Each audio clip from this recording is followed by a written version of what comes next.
এবং আমি বলব উনি যদি সুস্থ থাকেন তাহলে উনি প্রকাশ্য ক্ষমা চাওয়া উচিত। সারা জাতির সম্বন্ধ করেছে, প্রকাশ্যে ক্ষমা চাওয়া উচিত। যদি অসুস্থ থাকেন তাহলে তাদের দলের নেতাদের বলব যে ওনাকে তাড়াতাড়ি চিকিৎসার ব্যবস্থা করেন। কারণ দলের নেতা যদি এই ধরনের হয়, ওনাকে চিকিৎসা না করে এমনি যদিও উনি হতাশা থেকে বলছেন নাকি আই ডোন্ট নো, না ইচ্ছা করে বলছেন না হতাশা থেকে বলছেন, ওনাদের কিচ্ছু নেই, কিচ্ছু নেই। এবং যদি এই অবস্থা হয় তাহলে যে কিছু লোক আছে তারা ওনাদের দলে এরাও আগামী দিনে আরো করুণ অবস্থায় করতে হবে। আপনারা জানেন জিতেন বাবু কীর্তি কাহিনী নিয়ে বলতে চাই না, কে না জানে। রাজ্যের বিখ্যাত আদাকারিকারীর কথা আপনারা রাজ্যের মানুষ জানে।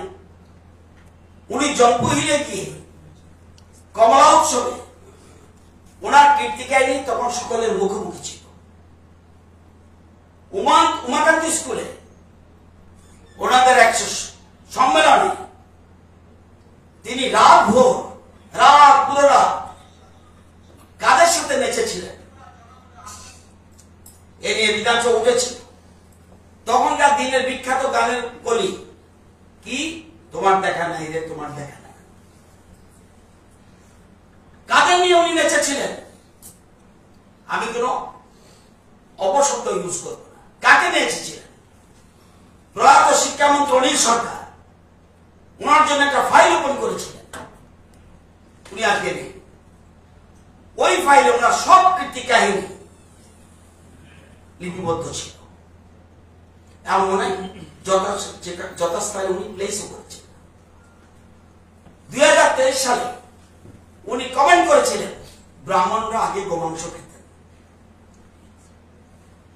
এগুলি এই ধরনের কথাবার্তা, এই ধরনের আলোচনা যিনি আপনারা জানেন, উনি বলছেন,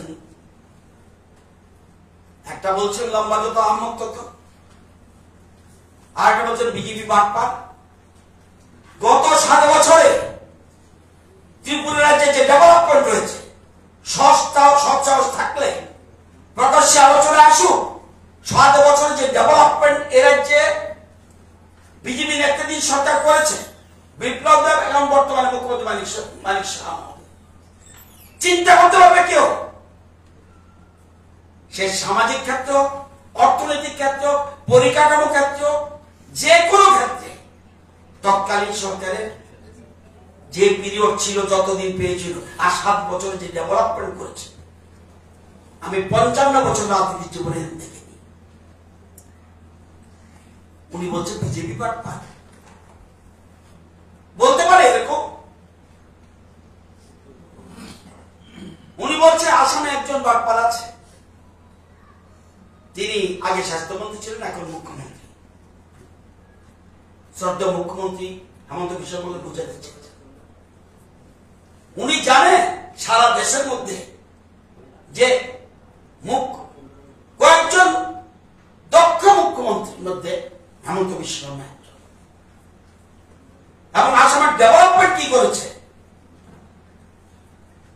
এটা ওনার মাথায় খুলে দেবে। ওনাকে কেন বাদ দেওয়া হয়েছিল মন্ত্রিসভা থেকে, আমি সব ডিটেলসে যাবো না। কেন মন্ত্রিসভা থেকে বাদ দেওয়া হয়েছিল ডিটেলসে যাবো না। আমি বলছি যে প্রয়াত শিক্ষামন্ত্রী অনিল সরকার ফাইল ওপেন করেছিলেন। এই ধরনের লোককে পার্টির সেক্রেটারি পদে এই দল কোনদিন আসবে? উনি বলছে বিজেপি ট্রাইবেলদের সাথে, ট্রাইবেল যা ডেভেলপমেন্ট হচ্ছে ইদানিং, কেন একটা সিটও ট্রাইবেল সিপিএম একটা ট্রাইবেল সিটও পাইনি কেন?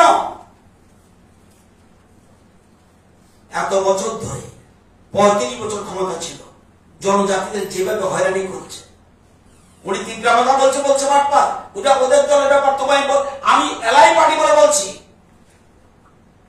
উনি যেহেতু তীব্র কথা হারিয়ে দিয়েছে, বিজেপি হারিয়ে দিয়েছে,